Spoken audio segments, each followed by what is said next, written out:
So in today's video, we are going to practice the most expected PYQs from the section of Indian literature, a section of our syllabus जिसको लेके बच्चे हमेशा confused रहते हैं या बहुत हद तक डरे हुए रहते हैं. The questions that I picked up for you today वो ऐसे questions हैं जिनके अंदर आने वाले जो वर्क्स होंगे उनको अगर आप एक बार लगा लेते हो तो आपको बहुत अच्छा आइडिया लगने वाला है इवन इफ आपका इंडियन लिटरेचर अच्छे से प्रिपेयर नहीं भी हो तब भी. बिकॉज ये वो क्वेश्चंस हैं एंड वो रिपीटेड आपकी नॉवेल्स एंड वर्क्स आपके सामने आएंगे जो आपको एक आइडिया लगाएंगे कि at in the very last days अगर हम लोग इन्हीं नॉवेल्स या इन्हीं पोएट्रीज को एक बार देख लेते हैं तो आपके श्योरली क्वेश्चंस निकलने वाले हैं इंडियन लिटरेचर से. सो मेक श्योर आप इन सभी क्वेश्चंस को बहुत ही अच्छी तरीके से लगाएं एंड इफ एट ऑल अगर आपको मेरा पढ़ाने का स्टाइल अच्छा लगता है तो आप मेरे इन सेक्शंस को एक बार देख सकते हो जिनको मैंने ऑलरेडी पढ़ा के रखा है with Indian literature coming very very soon for you. जितने भी बच्चे डिटेल में इंडियन लिटरेचर को पढ़ना चाहते हैं आपका कोर्स ऑलमोस्ट रेडी हो चुका है एंड आपको वेरी सून मिलने वाला है. तो चलिए अब हम लोग क्वेश्चंस को लगाते हैं, देखते हैं कि इंडियन लिटरेचर से हमारी कितनी अच्छी तैयारी है. So January 2025 में you have been asked this very common question from Indian literature जहां पर आपको अपने authors को मैच करना है उनकी respective novels से. इससे आपको ये पता लगता है कि कौन से राइटर के कौन से वर्क्स आपके एग्जाम में ऑफन पूछे जाते हैं. On number 1 we have Kamala Markandeya who is a very important writer in our Indian English literature. इनका ये important work है Possessions which talks about the East and West conflict and the exploitation of an Indian person, Indian male at the hands of a western woman. तो ये जो conflict को show किया गया है between the eastern and the western society and the coloniser and the colonised, उसके ऊपर ये बहुत अच्छी नॉवल बनी हुई है. Next up we have P Sivakami. She is a very important Dalit feminist writer जो कि फॉर्मर आईएएस ऑफिसर रही है. She is an activist and Tamil में अपने वर्क लिखती हैं. इनका ये इंपॉर्टेंट वर्क माना जाता है द ग्रिप ऑफ चेंज जो कि caste discrimination and gender conflict and politics को शो करता है from the perspective of a Dalit. तो this is a very important work. Next up we have Anita Desai जिनका ये जो वर्क है द क्राई द पीकॉक, ये कई बार आपके एग्जाम में पूछा गया है. इनकी जो प्रोटैगनिस्ट है माया वो अपनी मैरिज में एक मेंटल इलनेस को पोर्ट्रे करती हैं. एक साइकोलॉजिकल नॉवल के तरीके से आप इस पर्टिकुलर नॉवल को बोल सकते हैं कि जो ट्रॉमा वो साइकोलॉजिकल ट्रॉमा से गुजरती है उसकी वजह से वो इतना बढ़ जाता है कि one fine day she murders और kills her husband by pushing him off the balcony. तो ये जो इनका एक इंपॉर्टेंट वर्क है आपके एग्जाम में कई बार पूछा गया है. मेक श्योर कि क्राई द पीकॉक उसका प्रोटैगनिस्ट कौन है, उसकी स्टोरी क्या है and every setting and everything आपने पढ़ रखी हो. एट लास्ट वी हैव राज लक्ष्मी देवी जिनका वर्क है the enchanted fruit. So your correct answer is point number 1. I hope मैंने आपको एक एक चीज बता दी है and through this particular question you know कि कौन सी नॉवेल्स को आपको डिटेल में पढ़ना है.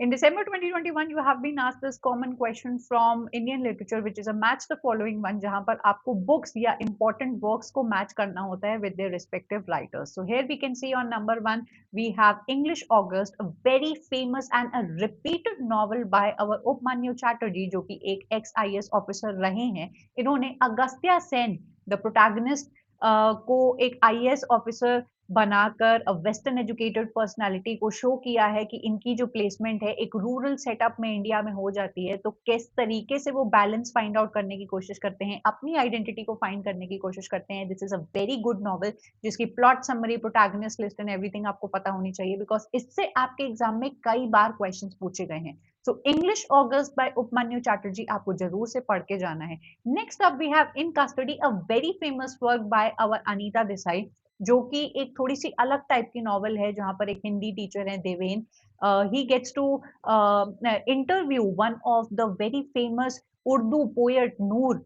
उनके इंटरव्यू के थ्रू ये एक्सपेक्ट तो कुछ और कर रहे थे पर इनको बहुत रियलिटीज के बारे में जानने को मिलता है जहां पर ये decay of language, loss of language and culture के बारे में इनको जानने को मिलता है। So this particular novel was shortlisted for the Booker prize in 1984। तो आप जरूर से इनका स्टडी को जाकर डिटेल में पढ़िएगा। Then we have such a long journey which is a work by Rohinton Mistry. And next up we have funny boy which is a coming of age novel by our Shyam Selvadurai. तो आपका जो करेक्ट आंसर है इस point number 1। And I hope कि इस question से आपको idea लगा होगा कि आपको कौन से राइटर की कौन सी इंपॉर्टेंट नॉवेल्स को डिटेल में पढ़ के जाना है।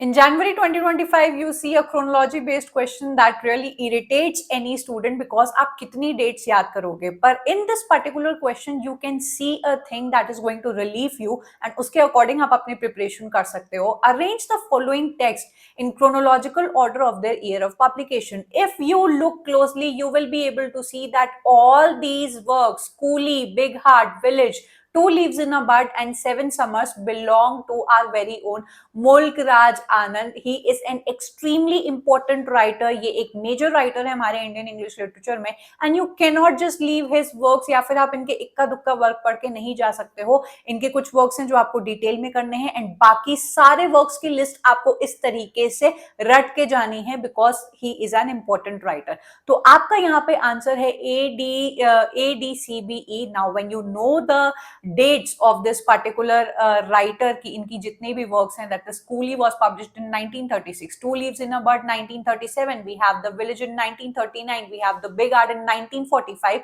and Seven Summers जो इनकी एक autobiographical work है वो 1951 में publish हुआ था. So this is how you navigate these writers and आपको जब पता लग जाता है इन questions के through कि इन writers के जो work है उनकी chronology आजकल हमसे पूछी जा रही है, so you prepare them in that way. I hope this is clear. In June 2019, you see a very repeated question or a repeated novel जो आपके एग्जाम में कई बार पूछी गई है through different questions. तो make sure कि आपने इसको पढ़ा हुआ हो. In which of Anita Desai's novel an insane wife kills her husband? So this is Cry the Peacock. This is a very famous novel. I must tell you कि इसकी protagonist list, इसकी complete story and जितने भी इसमें setting है आपको पता होनी चाहिए. This is the story of the protagonist Maya जो अपने husband गौतमा के साथ रहती हैं. पर इस particular novel में उसके emotional turmoil, उसकी mental illness, her obsession over her husband and को शो किया गया है एंड साइकोलॉजिकल इश्यूज की वजह से ये अपने हस्बैंड को किल कर देती हैं by pushing him off the balcony and it ends with a very tragic ending. So जरूर से आप लोग को इस पर्टिकुलर नॉवल को पढ़ना चाहिए. Anita Desai no doubt is a very important writer, पर इनका ये जो इंपॉर्टेंट वर्क है वो आपके एग्जाम में कई बार पूछा गया है. सो मेक श्योर आप इसको डिटेल में पढ़ें. In December 2018, you have been asked this question again from Indian literature. Mango Sooful, India's first major gay-themed film, is an adaptation of Mahesh Dattani's play. Now, Mahesh Dattani is famous for portraying such kind of taboo topics where he talks about the identity of the marginalized people, LGBTQ community, women, sexuality, gender, identity. This particular work on a muggy night in Mumbai is considered India's first gay-themed play that was written by Mahesh Dattani. It was written in, I suppose, 1998 and the adaptation into a film was in 2002. So please remember, dear students, that Mango Sooful is the adaptation of the same play that he has written on a muggy night in Mumbai. You must go ahead and read the entire plot summary and you must know the protagonist list of this particular novel because it is extremely important. In December 2021, you see this chronology based questions जहाँ पर आपको 4 important novels दी हुई हैं and you will have to put them in a proper sequence as per their publishing date. So this is not a question जो literature के बच्चों को अच्छा लगता है, पर it is what it is कि हम लोग को important novels की डेट को लर्न करना पड़ता है. And if you can see over here, The God of Small Things, The Inheritance of Loss, That Long Silence and The Namesake, ये चारों ही आपकी मेजर नॉवेल्स है. ये कोई माइनर वर्क नहीं है जिसको आपको अवॉइड मार देना है. तो ये तो आपको जरूर पढ़ी हुई होनी चाहिए इन डिटेल एंड इसकी जो डेट है वो भी आपको पता होनी चाहिए. Your correct answer is point number number 3 and I will tell you the dates as well, ताकि आपको क्वेश्चंस के थ्रू ही कुछ चीजें लर्न हो जाए। अरुंधति रॉय का the most important work the god of small things 1997 में पब्लिश होता है। बुकर प्राइज भी इनको मिला हुआ है। तो this is a very important novel जो आपको पढ़ना चाहिए। किरण देसाई का the inheritance of loss again won the Man Booker prize in 2006, जो post colonial themes, migration and identity के बारे में बात करता है। देन वी हैव शशि देश पांडे दैट लॉन्ग साइलेंस, एक फेमिनिस्ट नॉवल है इंडियन इंग्लिश लिटरेचर के अंदर विच इज published in 1988। जरूर से आप इस वर्क को पढ़िएगा, you are going to love it if it all you interest है आपका फेमिनिस्ट नॉवेल्स के अंदर। Then we have the namesake, this is a very famous novel by Jhumpa Lahiri, where Gugol is not happy with the name that he has got and the identity being an immigrant living in America, and his parents are Bengali. So he is trying to find a balance between his identity and the identity that is being given to him by his Bengali parents, immigrant parents. So the namesake is a very important novel जो आपको detail में पढ़नी चाहिए। I hope this particular question is clear to you and you also know कि कौन सी major novels की date आपको रट के जानी है। In October 2022, you have been asked this question, which is not many a times appreciated by the students, because इतनी सारी novels में से how could you possibly pick up a line and ask कि बताओ ये कौन सी novel को belong करती है? So this is something जो किसी भी बच्चे को अच्छा नहीं लगेगा, but there is always some kind of keywords that you can catch and get the correct answer. The following statements is written by which of the authors given below? Could fulfillment ever be felt as deeply as loss? So this particular line belongs to the most famous work of Kiran Desai, The Inheritance of Loss, जिसके अंदर she has tried the comparison between the loss and the fulfillment that you get when you get something. So आपको पता है कि Kiran Desai post colonial topics and immigration and migration and alienation के बारे में काफी ज्यादा लिखती हैं। So in her this very important novel she has taken up the themes of migration and the loss and the fulfillment of ever you whenever you get something and the loss of losing something, there is a clash between them.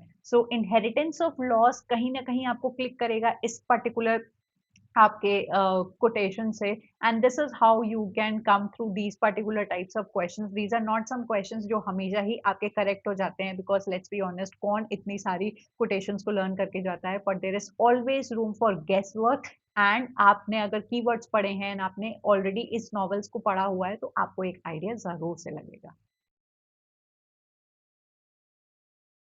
जून 2023 में you have been asked a very simple question from Indian literature. जिसने भी गिरीश कर्नाड को पढ़ के रखा है उनको पता है who among the following displays an influence of Yakshagana folk tradition in his place. So Girish Karnad was that one Indian dramatist जो आपके Kannada folk theater that is यक्षगना की स्टाइल को यूज करने के लिए सबसे ज्यादा फेमस थे।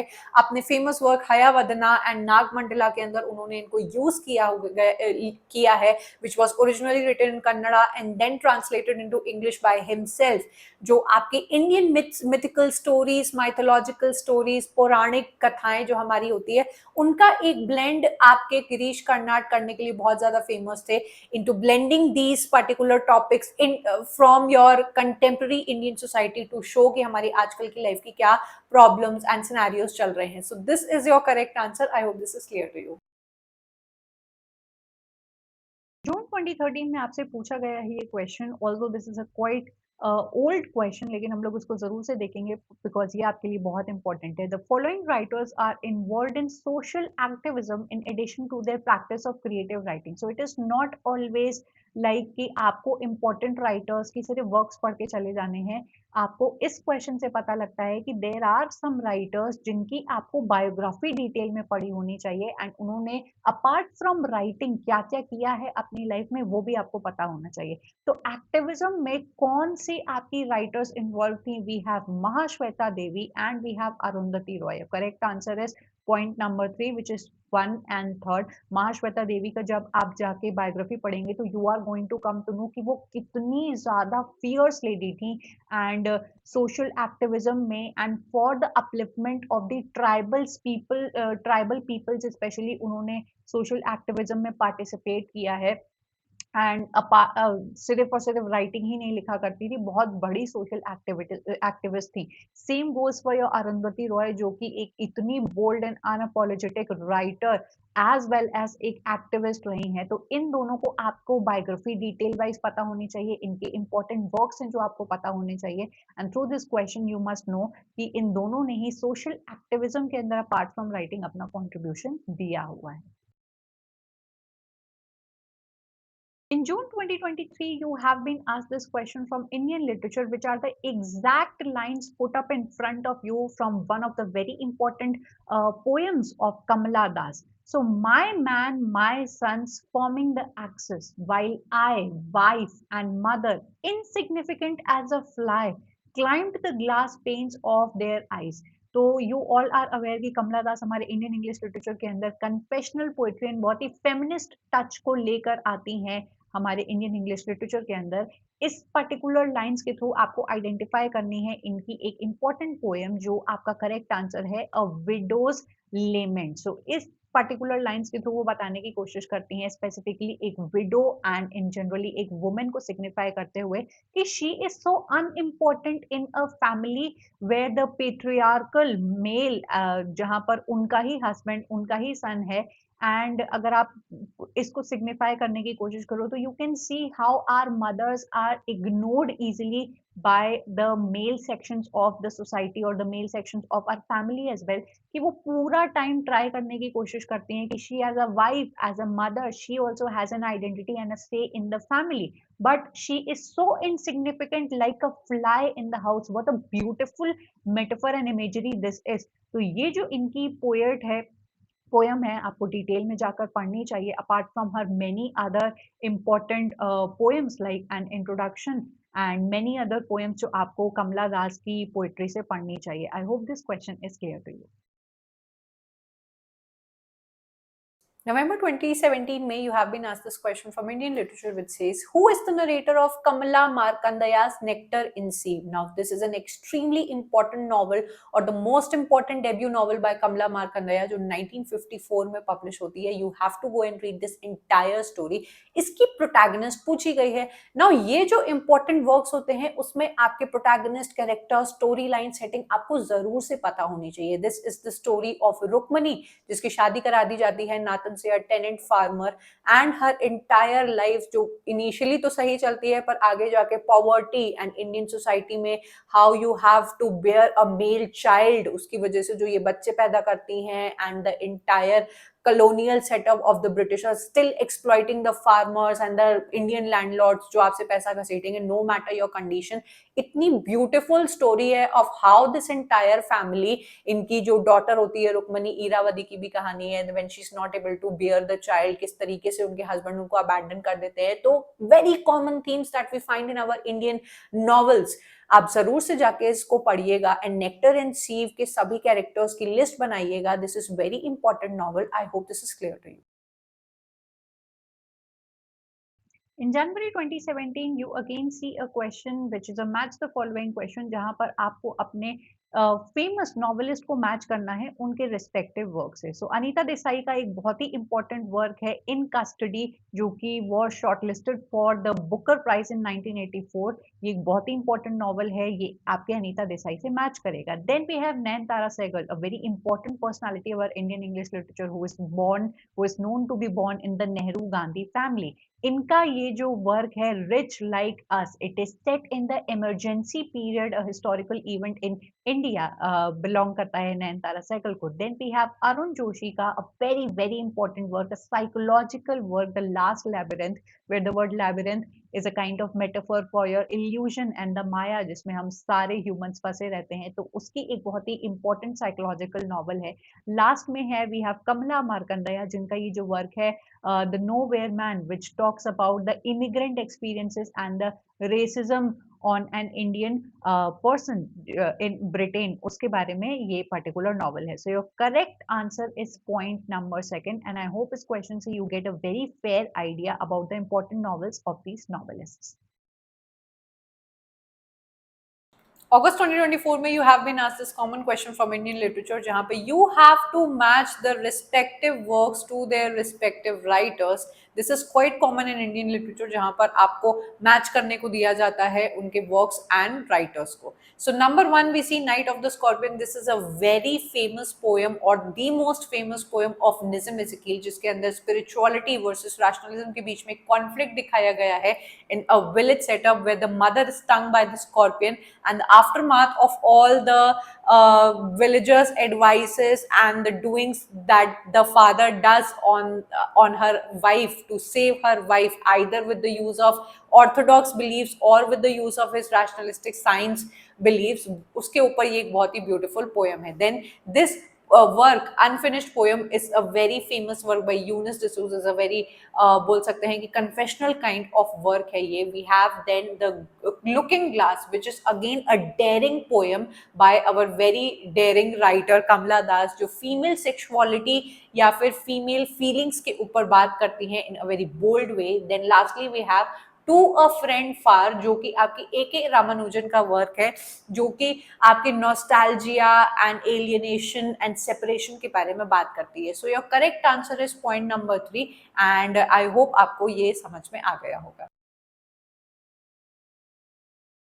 August 2024 May you have been asked this information based question from the magnum opus of your Niraj C. Chaudhary, an autobiography of an unknown Indian. This is his most important work and these are the types of questions that I really appreciate कि आप एक बच्चे से अगर एक major work की कुछ details पूछ रहे हो, this is what you should be asking in your exams rather than just asking chronology and unnecessary dates.